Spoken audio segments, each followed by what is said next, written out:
Hi, this is Summer with Summer's Tips and Stitches, and this is Maddie.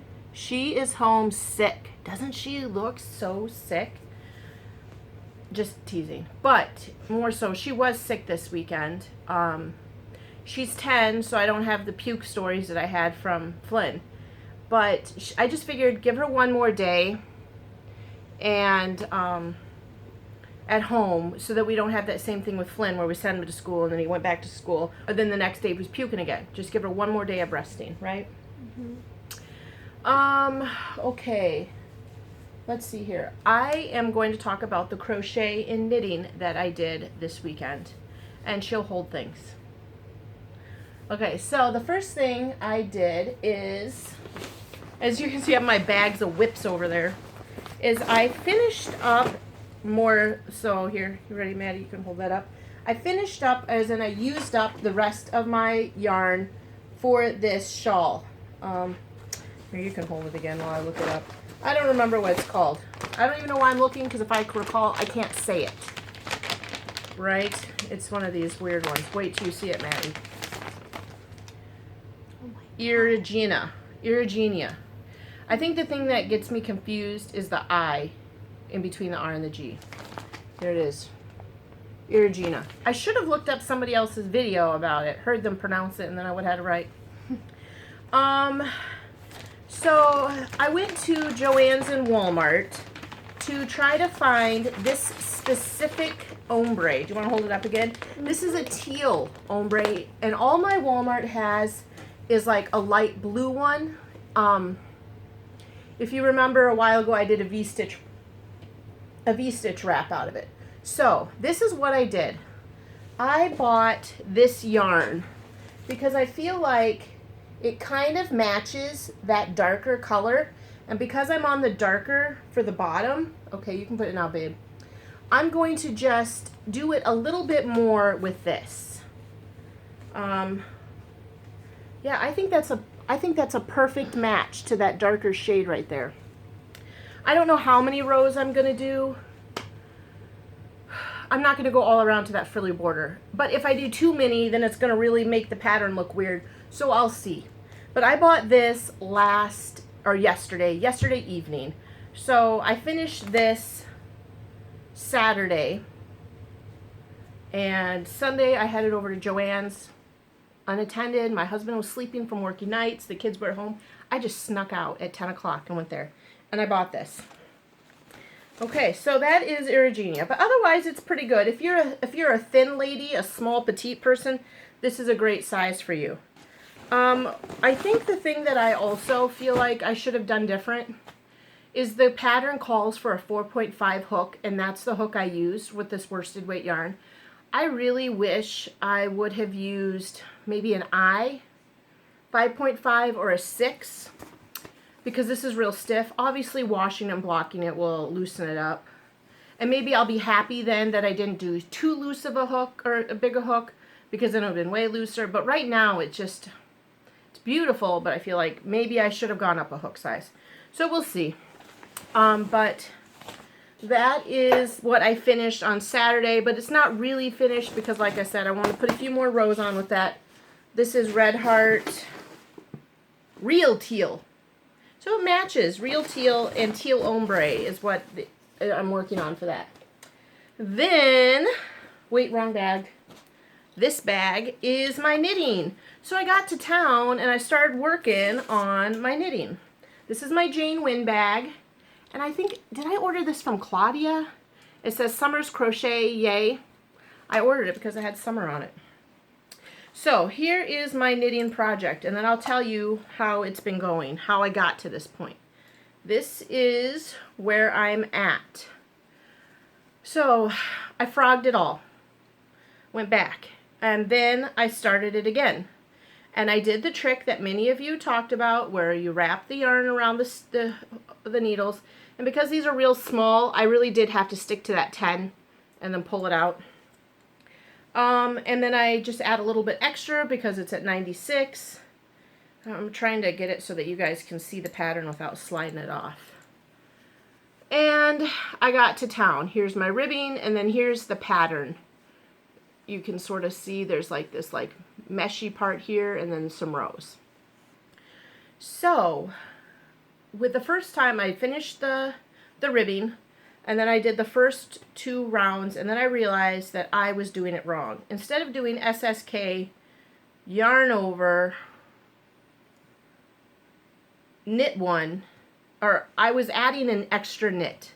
Basically, they had a parentheses where you do the SSK, yarn over, parentheses, knit 1, and I, for some reason, put it in there. I just did it. I just read the pattern wrong and did it. So I had to rip it out again. And then the second time I did something stupid too. I don't know what it was. I wasn't able to focus on it. I was just had a lot on my mind Sunday, partly because she was sick Saturday night and I was up at night. I had to clean up. I had to do a little carpet cleaning at the outside of the bathroom. So I ended up frogging it 2 times yesterday. And then I got my act together and I started doing the pattern right. And then I was like, wait a minute, I better put in a lifeline. Now I've talked about those, and then there's other people who had mentioned it, and that's where you just take a needle and a smaller thread and you run it all around these loops where you're putting your lifeline. So then if I decide I want to rip this out, I have this lifeline so I don't have to redo my ribbing for like a 4th time. But I'm going to be honest, I don't really like this at all. I don't love the yarn. It's kind of itchy. I don't know that I would want this right next to my face. Maybe I need to wash it and then I'll feel better about it. But at this point,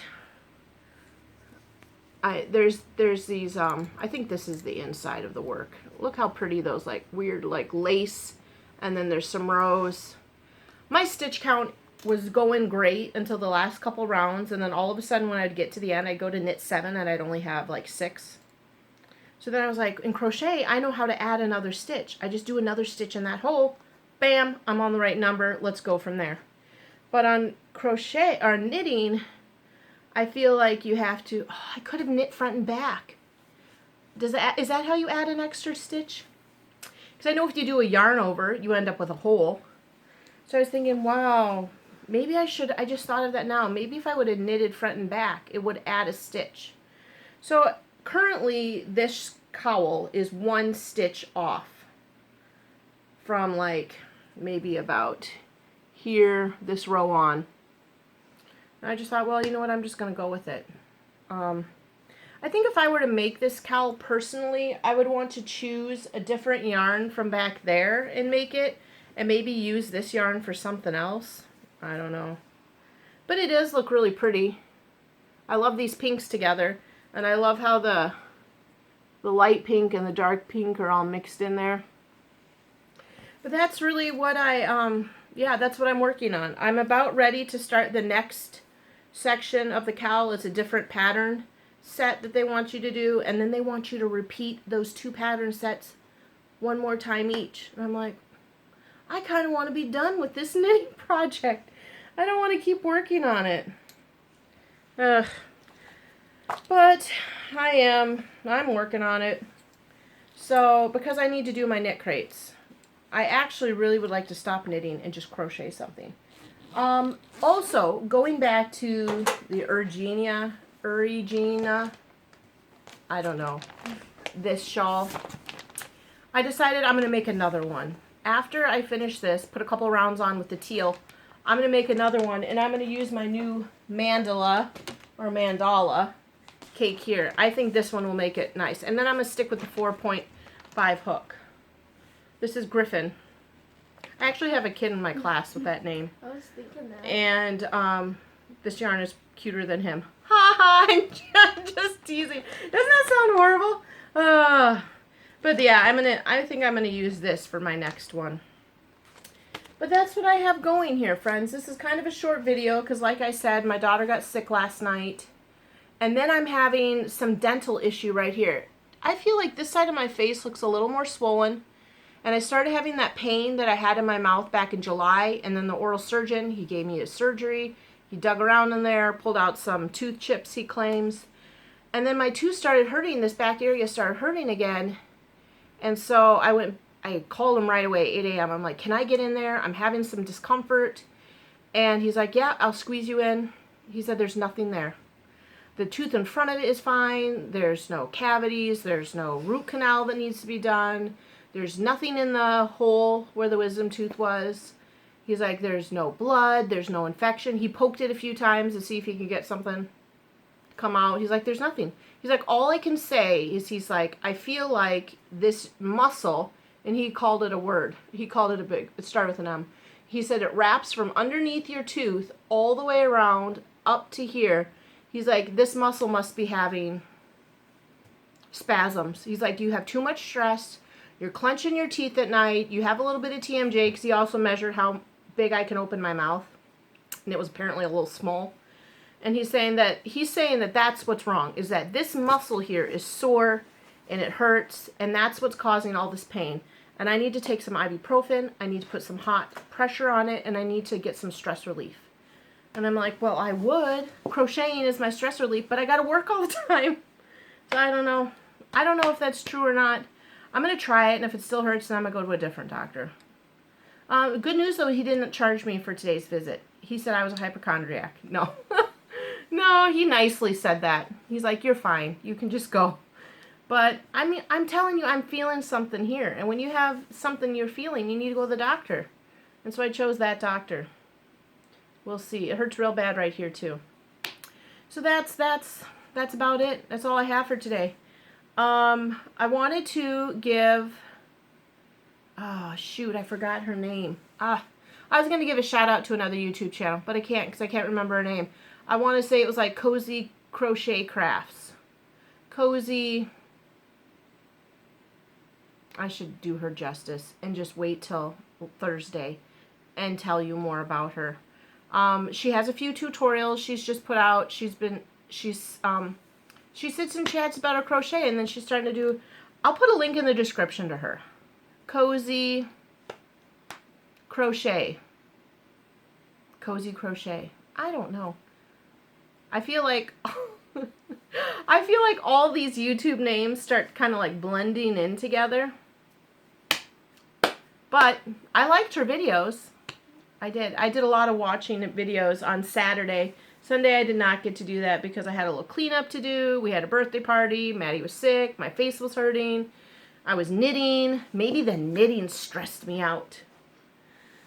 I don't know. Now, I will say a few of you I have seen already subscribed to Maddie. But if you have a child that that's in Maddie's age, she does have a YouTube channel. It's called... It's M.A.M, which like is M.A.M, and then at the end it's Mady and more. That's what it stands for. So you need to have all of those. I'll put a link in the description. M.A.M, yeah. Mady and more. She's in the more stage right now. She did a little baby stuff, little Shopkins, little squishies. She's done some challenges, some slime. So, you know, if you have a youth that enjoys YouTube, check her out. The other one I was going to tell you to check out is, I'll put a link in the description, for all of you with little kids at home, or a few of you have said you are also preschool teachers or kindergarten teachers. I'm going to put a link in the description to this video. Her YouTube channel is Childcare Center, I think. I'm going to put a link in the description to her. But she is a wealth of knowledge and examples and ideas for things that you can do in your classroom. I just found her today when I was in my classroom working on a project. I wanted to watch a yarn video, but I felt like maybe that was a little inappropriate at work. So I pulled up, I said, well, there's got to be something about preschool on here.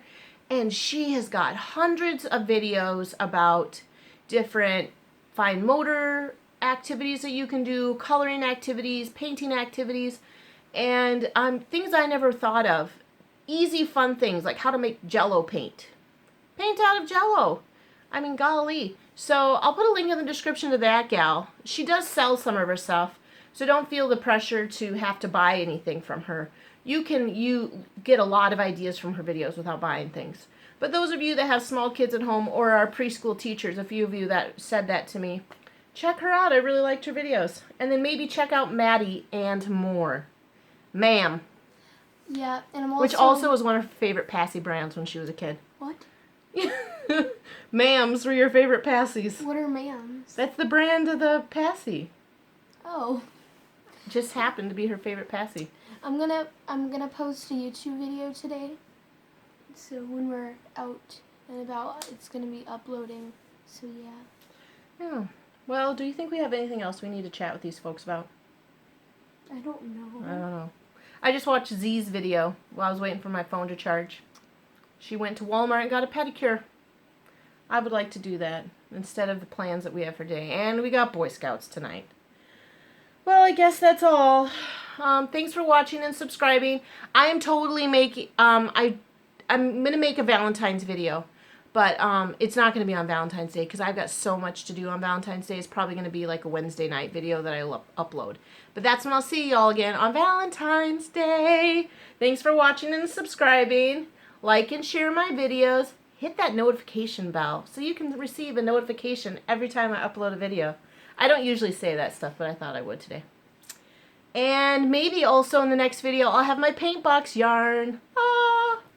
Alright, until then, happy crafting. Bye.